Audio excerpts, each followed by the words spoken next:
Hello, sorry it's a bit later than originally planned as well, it's been a bit of a nightmare getting the pictures for all the Corgi releases, so hopefully you've all had a chance to have a look at them right now, so I can hear the dogs trying to burst through the doors.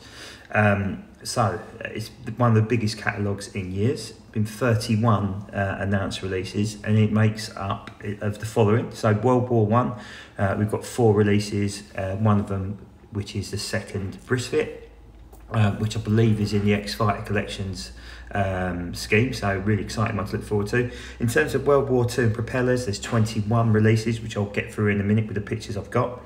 There's only one helicopter, and that is the third of the Chinook trio of the centenary releases, which is will obviously make a lovely set. In terms of jets, there's 3 releases. And most importantly, there are 3 releases in 148, one of which is a Lightning, the third Lightning of the group, which of the Lightning Preservation group, which was at Thorpe. I think they're there, and it's the green and grey camo one, which I'll show you in a little bit. The second release was the 148 Phantom, the second version of that, also in a green and grey release, and it is from RAF Lucas in Scotland in the late 70s, representing aircraft from RAF number 111 Squadron.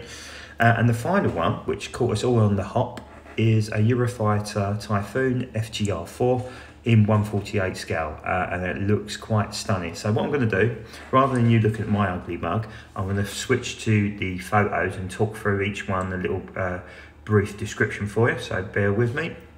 So we start with the P38, which is Happy Jack's Go Buggy, and this is a 2-part release because Corgi will be releasing this in 172 scale and the new retooled Mustang, which I'll get to in a minute. So it's the same pilot. This originally was the Fighter Collections P38 when it initially came to this country. I believe in 1992 was its first scheme before it went into California QT. It's been made by Witty and Sky Guardians, but a really nice release, and eventually obviously Miss Virginia should come out, represent the aircraft that shot down the Japanese, is it Yamamoto I believe, in the Betty, and that's due out soon, so make a great pairing for that. The second photo I've got, already briefly described, is the Lightning Preservation Group at Thorpe, which this aircraft actually represents an aircraft for number 11 Squadron at Binbrook in 1987, the last Lightning show. This, I wasn't into 148, and my missus bought me the RAF Tengar one, and it's stunning, and this will make a brilliant companion to that, and of course the other Binbrook Lightning, the all grey one, which is lovely. The third release, well, I've not even spoke about yet, is the 5th Vulcan to be released, and this aircraft represents an aircraft that's still a survivor. It represents an aircraft from Scampton in Lincolnshire, and this will be, again, a stunning bit of kit, very similar to XH558, but will really look the part. Let me just get to the next picture, trying to just scan through.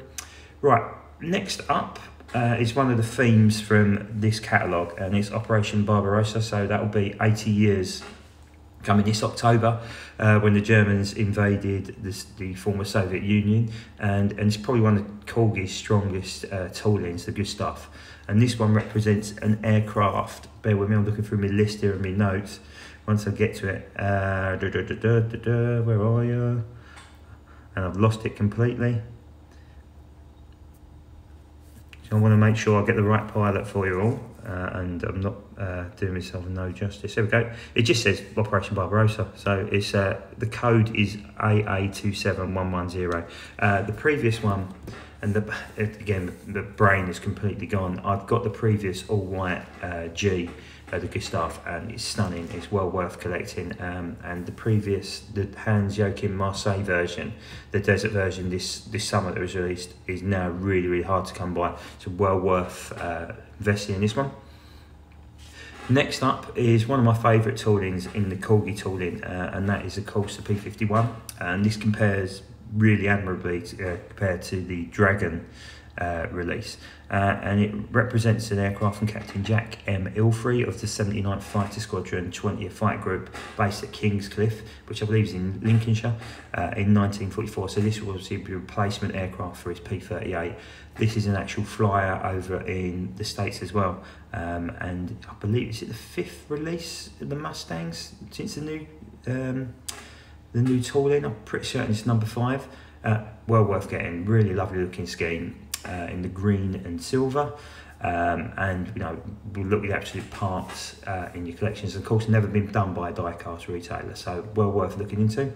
The next one is also new tooling, or relatively new tooling, and about 3-4 years old now, and that's the Emule, and this represents an aircraft from Operation Barbarossa in November of 1941. I didn't even realise that the Emule was even used during that, so quite surprising release. But see if there's any details on my notes. This is up on the Corgi website page anyhow, so well worth investigating. Again, just on my notes, just like Operation Barbarossa. But the new Emule tooling is excellent with the adjustable flaps to put in. And a massive improvement on the previous one. It actually sits on its undercarriage, so again, well worth looking into. Continuing the Operation Barbarossa theme is this lovely Ju-88, and pretty much like a lot of the Luftwaffe toolings, they really do sell incredibly well. And you know, this ties in, I think it's one of 4 from Barbarossa. Surprisingly, no Ju-52. Or a Dornier 17, which is the other aircraft that's been tooled in the sort of winter colours, and an ME-10 actually. It's no ME-110 this year either. So yeah, will look nice, and the previous version is again very hard to find, so well worth investing in. The next one, an aircraft not been seen for a couple of catalogues, and this is his lovely Night Intruder Moonbeam McSwine Mosquito. I wouldn't have been surprised if this was retooled the Mosquito tooling, but it hasn't. But again, you know, it's a lovely little aircraft. Aside from the Oxford and Altair or IXO versions, it's the only one you can get in this mould. So it will go quite nicely with the previous night fighters they've used before. So I think the best one is the one with the Lancaster set. The Lancaster should have had Hercules engines, I think it was, but it didn't. One with the yellow and black stripes on the back. But this will go lovely with that either side of the Lanc. Now on to our first World War I version, and this is the SE5A of Albert Ball Victoria Cross. One of the well-known World War I fight races. I've started getting into World War I, so this is now one that I really could quite like, and I believe, chatting to the lads this morning, this might be an aircraft that's been done in this scheme at Le Fertilay, but I don't think it's a proper SE5A. I think it's a repro, but even still, lovely, quite eye-catching scheme with the red cowl in there. Onto the next bit of Barbarossa. It's this lovely shark mouth. I don't know if you can really see it, but on the front of the aircraft, so it only zooms into my face, is that a small shark's teeth motif at the front of the Stuka. Lovely looking scheme. There's been a couple of Stukas in this sort of paint scheme. One was a Warbirds release and another one was a standard release. Very similar, if not the same actually. I believe IXO or the magazine company, it might be an Amicom, released a version like this as well. But this is slightly different, like I said, in terms of it's got the shoes on the wheels naturally, but it's different in the sense that it's got the mouth on the front, and Stukas generally sell really well. The last one was the I'd say the Night Fighter version, but it's hardly a Night Fighter, but the Night Scheme version, representing aircraft and the Blitz. So again, a nice little companion to that. The next one is also a new tooling, and this was of course the Bowfire last year, which was done originally in the Banff colours. But if you look at this one, it's got the longer extended nose, and it's representing an aircraft in 1949 based in Malaya, so Kuala Lumpur, representing a TF-10 for number 45 Squadron, from Operation Fire Dog. I've not even looked into Operation Fire Dog yet, but I guess it's to do with the civil uprising in Malaya in them years. But an unusual scheme in terms of the black underneath and the grey on top. Very, very eye-catching, but quite unexpected to be the second tooling or second colour scheme representing the new aircraft. I'm certainly after this because it's a completely different eclectic sort of side of collecting. Not like I said, not a main World War II scheme. So question marks over how many units this will sell. But for me, it's eye-catching enough to go after with the rockets under the wings. And the longer nose, something that Hobby Master haven't even touched upon. I mean, they did the dreaded Turkish Bowfire, but less said on that, the better. Then on to our first heavy, and this aircraft represents a Avro Lancaster from, I believe it's number 100 Squadron. Let me just check. Yep, 100 Squadron based at Elsham Woods, representing an aircraft on the 25th of April 1945. This is well known through the model kit, those model kit makers out there. It's a regular scheme done on, I think it's a Revel kit that comes out with the yellow wingtips and yellow tails. Very different to what Corgi have ever released. A little bit, a little bit out of the ordinary. Would expect it a Lancaster this year, maybe in a Dan Busters scheme, maybe Johnny Johnson scheme, but I guess that's being held back for another time. But eye-catching nonetheless, and very, very different as well to the norm. Then of course, as with every catalogue, we've got the red arrow, and this representing the Hawk 2 from the 2019 tour of the United States, with this obviously the semi sort of tail of the Union Jack. Just an absolute banker for Corgi. It's a no-brainer, easy money, and those who've got the other 6 or 7 Hawks that have been released previously will be queuing up for this one. Another eye-catching scheme. Didn't cut this one out properly when I was obviously editing the video, is representing a BA Hawk XX154 of ETPS, so based at Boscombe Down, and I can't zoom in, but it's got a lovely sort of motive on the tail there, like a golden crest on the tail. This will sell really, really well. Easy money for Corgi. Only people who do the Hawk in 172 to a decent level. I mean, I believe Hobby Master do it in 148 now, but again, it's easy money for Corgi, easy little seller. Right, on to another flyer, another one of the heavies, and this one is Witchcraft. For those who go to air shows in the States, this is one of the ones that does the tours. Really, really nice scheme. It's a 130 mission bomber as well. I believe it's representing the aircraft in its wartime configuration, not as it currently is. But again, those B-24 fans out there will really, really get into this. Next up is the 148 Phantom in RAF service, representing the aircraft from 111 Squadron at Lucas in Fife, Scotland in the late 1970s. I don't know yet whether they've retooled the cockpit. There's been a lot of noise around that. Hopefully they have, but even still, if they haven't, it's still a great looking scheme, a great looking bird. The only thing that's ever been done similar to this is the old Gemini in 172. So the Phantom nuts out there, I know there's plenty of Phantom nuts out there because Hobby Master have knocked out over 100 versions of it. Corgi have done 12, 13, 14 versions plus the one in 148. Then you've got Century Wings who've done some as well. So it's one like the F14 is really popular in the diecast world. I would expect this one to sell. It's a lovely, lovely looking scheme. It really, really is. Anyhow, next one, probably one of my favourite releases, is the shark-mouthed Hawker Typhoon. Give you a little bit more details on that. Looking at my notes, as you can tell, it's just got shark mouth. I haven't got the Squadron motors on there, but there was a very similar Typhoon released some years ago with the blue and white checkers on the tail. But they stuck rockets on it. You can't go wrong with rockets in the Typhoon. They sell really, really well. Surprisingly, it hasn't got any D-Day stripes. I can't see any underneath it. They may well have. It may be a semi-D-Day scheme. But the Typhoon is one of their strongest moulds and an absolute banker. So again, great work. And next up is one of the more eye-catching schemes of the Operation Barbarossa. and this is lovely Heinkel Heichi 111. And for those who love your German sort of medium bombers, this scheme is incredible. It looks fantastic. Probably only similar one has been the Blitz one, that's had a bit more of a weirder scheme, let us say, but I've got all the winter schemes, HE111s, and I'll certainly intend to get this involved in it as well. Really lovely looking. We'll go again, you know, just the whole theme. Chatting to the lads this morning, a lot of my friends have said that pretty much you can't just buy the one Operation Barbarossa, you're going to have to buy the complete set, and I can't agree more. Let me just check. Sorry, bear with me.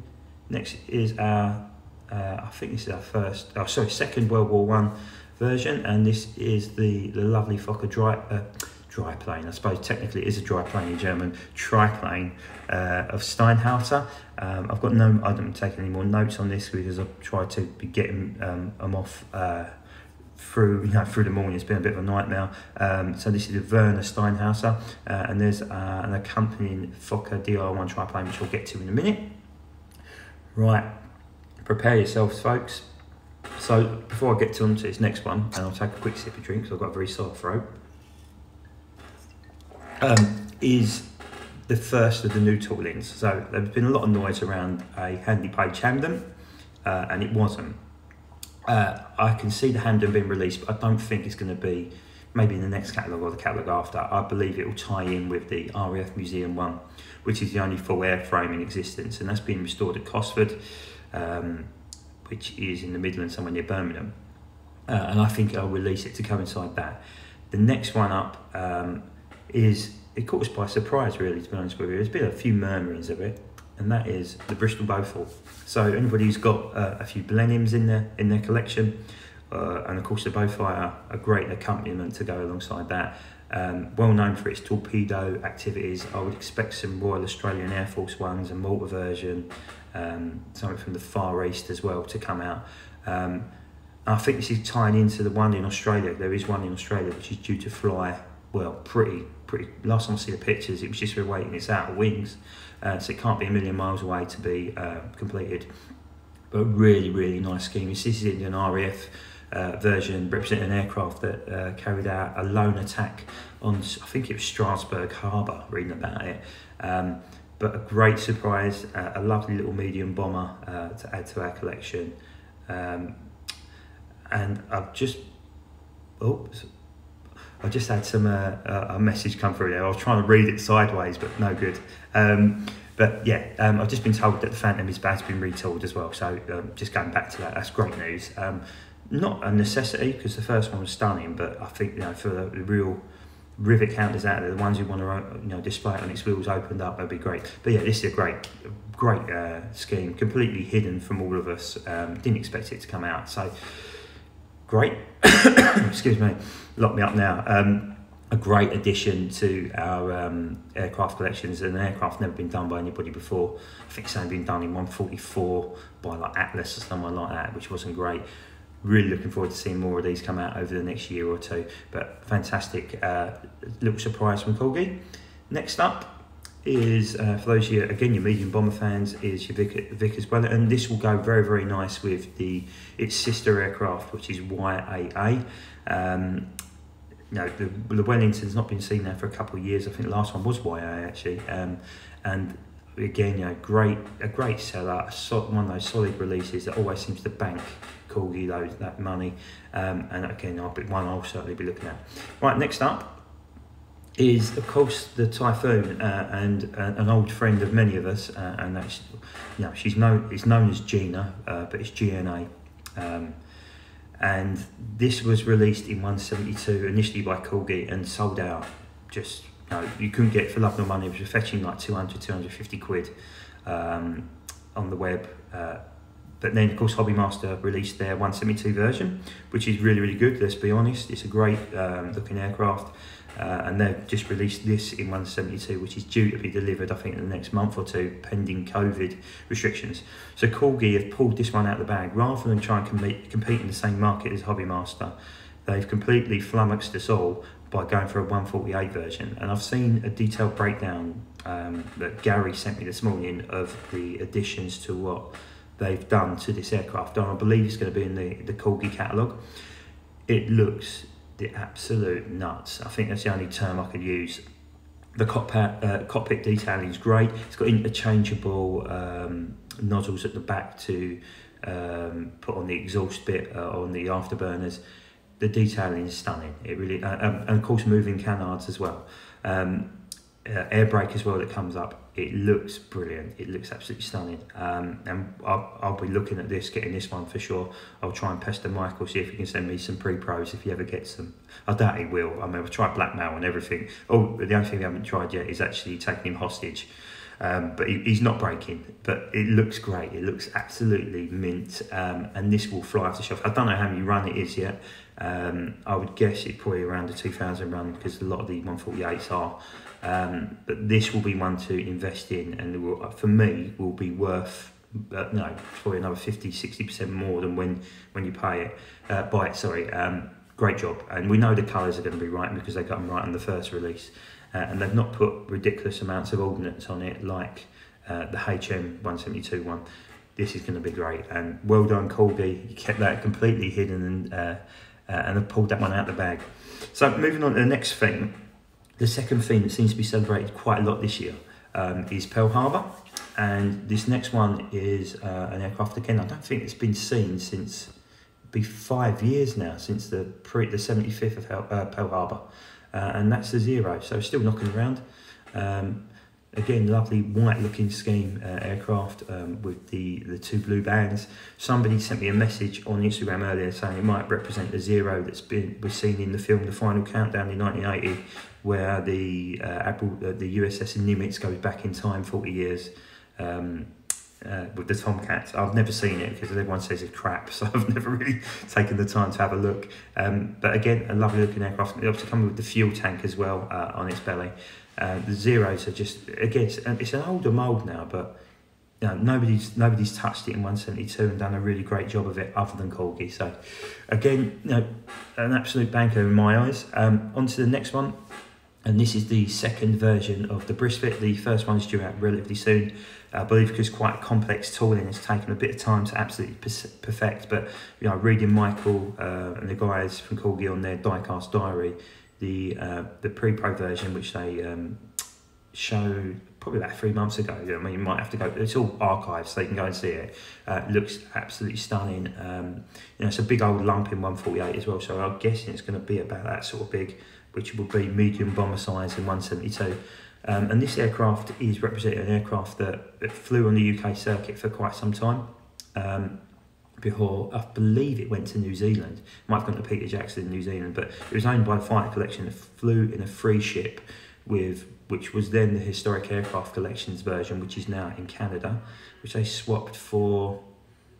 It was an early jet German fighter, I believe. I forget which one it is. It might be the I don't know, pass. But they swapped it for an early German fighter, and of course the third one, which is at Shuttleworth, which I believe has just been completely refabricated and had a new scheme applied, and they were just waiting for the MOD to sign it off before it does its test flight schedule. So it used to be the X-Fighter Collection version, and it is gorgeous, and I can't wait to see this one. And I'm starting to get into a World War I, which is a dangerous path to go down for those who already collect it, and especially when you've got over 1,000 bits already. But the World War I stuff is absolutely stunning, so why wouldn't you? And I'm really looking forward to seeing this one in its die-cast form. Moving swiftly on. The next one is the P40B, and this one is Kenneth Taylor, the other aircraft that's known to have got up during the raid on Pearl Harbor. Previously, Corgi and Forces of Valor did the George Welch version, and this one was nowhere to be seen, so a great accompaniment to either of those on the Pearl Harbor front. And again, certainly I'll be after this one as well. I keep saying that on every aircraft. I think I'm going to bankrupt myself. Moving on to the final Pearl Harbor one, and this is the Catalina. Again, a great accompaniment to the previous one for 5 years ago. And one discussion we've had this morning is actually in terms of the pricing for what Corgi have done. They've stayed at the same prices despite Brexit, despite the pandemic. and whatnot. The prices stay the same, but this one is actually retailing at $94.99 on Corgi's website, and of course that will vary around different retailers when you look around. But this will be joining the collection. I've already got 7 Catalinas. God knows where I'm going to put them. I'm going to have to build my own bloody airbase, I think.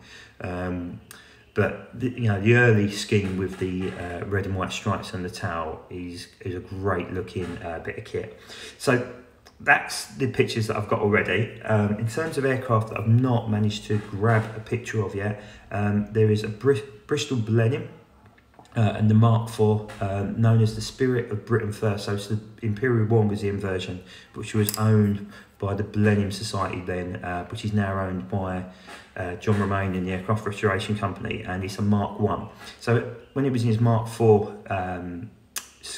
guise, which was, I guess, probably late 90s, early 2000s, it's wearing an all-black night fighter scheme. So if you've got a night fighter theme amongst your collections, this will be one to get. The all-black, looking at it here, actually, the detail I've got is May 1993, so not even late 90s, but I remember seeing this at an air shows at Duxford, and it's all-black scheme, and it's brilliant. So definitely one for me. Just running through my quick list of aircraft that I've not managed to show you just yet. Yeah, been through that. Oh, yeah, sorry, the Chinook, which I spoke about, representing aircraft in the centenary scheme from RF Benson in Oxfordshire in 2016. That one is the third of the trio, so if you're into your choppers, that's one to get after. Just looking through, I think I've covered everything off with the pictures that I've got. So I don't know whether there's going to be additions to this mid-year, because generally Corgi like to announce stuff at RIAT in the middle of summer. So I don't know if there's any bits and pieces that are going to come and follow up through that. There was, curiously, no Spitfire, no Hurricane, which poor old James Foster, for those who know him, has had a nervous breakdown about. But I'm sure we can get over that. There's enough Spitfires and Hurricanes out there for now. But don't be surprised if something like that pops up middle of the year. And of course, the only other aircraft I haven't shown you, of course, is the B-17G Snake Hips, which is already out, which come out in the middle of December and is available now, representing an aircraft that got shot to pieces over in a bombing raid, and of course based at RAF Poddington in August 1944. So that's the only other aircraft that I've not shown you. But no, please let us know what your thoughts are. I'll post this video up on YouTube, Facebook, and as a complete video on IGTV as well. Please let me know what you think of it, of the catalogue. I'll be sitting down with both Dan and Gary next week, as well as hopefully the further three, which is James Foster, Matt Stevenson and Christian Oakley, and doing a bit of a round table thing and a bit of a discussion around the catalogue. We planned to do it yesterday, but of course, trying to get everybody's diaries all tied in together means it's more likely to be next week as well, where we sit down and we have a little chat. I'll post a video on here. It'll be all 6 of us on a video call, talking complete nonsense, of course. Hopefully not too many swear words out of my mouth. But overall, talking about the catalogue. Of course, it's all available now on the Corgi website. Might be a little bit slow today because obviously there's quite a bit of traffic passing through it, and of course with the Airfix release and Hornby release at the start of the week, and of course the pandemic, there's a lot going on for all of them down there. So no, please be patient if you do get on there. But all the details around the aircraft and the pilots and the history around them is on there. So yeah, that's it from me. Like I said, any questions, please let us know. No, I'm not going to give too much away yet because I'll leave that for the video next week. A massive thumbs up from me. It's clear where Corgi are focusing now, and they're focusing on their strengths. Stick to what you do well and do it even better. They're really playing to their strengths. The new 148s, will be a real stunning bit of kit. Hopefully I can get either myself, more likely Dan and Gary, to be honest with you, will get our hands on the 148s at some point this year, and we'll do a bit detailed video review on them.